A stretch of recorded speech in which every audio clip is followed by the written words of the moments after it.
আসসালামু আলাইকুম এভরিওয়ান। আমি ইতিমধ্যে দেশে যাওয়ার সিদ্ধান্ত নিয়েছি, জাপান ছেড়ে ইনশাল্লাহ। তো যারা জাপান আছেন, শুভাঙ্গী ভাইবাদের অনেকে আমাকে কোশ্চেন করছেন, জাপান ছেড়ে কেন চলে যাচ্ছ? জাপান আসার জন্য অনেকের স্বপ্নের দেশ।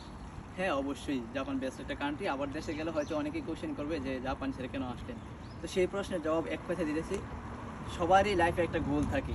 তো আমার গোল ছিল জাপান আসার আগেই যে জাপান ভাষা স্কুল শেষ করে ইনশাল্লাহ দেশে ফিরে যারা জাপান আসবে স্বপ্নগত স্টুডেন্টের মাঝে আমি ছড়িয়ে দিতে চাই আমার এই জাপানি ভাষার স্কুলের অভিজ্ঞতা, গান অর্জন করা, এবং কি পাশাপাশি পার্ট টাইম জব করেছি রেস্টুরেন্টে, কোম্পানিতে, ফ্যামিলি মার্ট এবং কি ফ্যাক্টরি, বিভিন্ন কোম্পানিতে। এই অভিজ্ঞতা আমি ছাত্রদের মাঝে ছড়িয়ে দিতে চাই। দশম শ্রেণীতে পড়েছিলাম যে যদি তোমার ভিতরে প্রতিভা থাকে তাহলে তুমি প্রতিভা ছড়িয়ে দাও, এই প্রতিভা তোমার ভিতরে শুধু সীমাবদ্ধ রেখো না। তো আবার অনেকেই ভাবতে পারেন না ভিসা রিজেক্ট। নো ভাই, ভিসা রিজেক্ট না। সেজন্যই এই জারি কার্ডটা হাতে নিয়ে রেখেছি।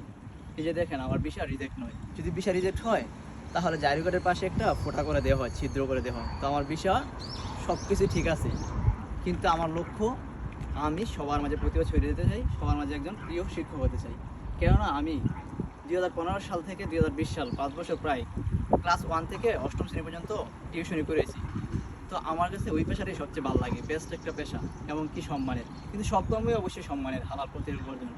তো অবশ্যই দেখা হচ্ছে ইনশাল্লাহ জাপান আসা স্বপ্নবাদ স্টুডেন্টের সাথে কথা হবে ইনশাল্লাহ। দোয়া করবেন আমার জন্য, আমিও দোয়া করি সবার জন্য। আর আল্লাহ তাআলা সবারই মনের আশা পূর্ণ করুক, জাপান আসা হোক। আল্লাহ হাফেজ।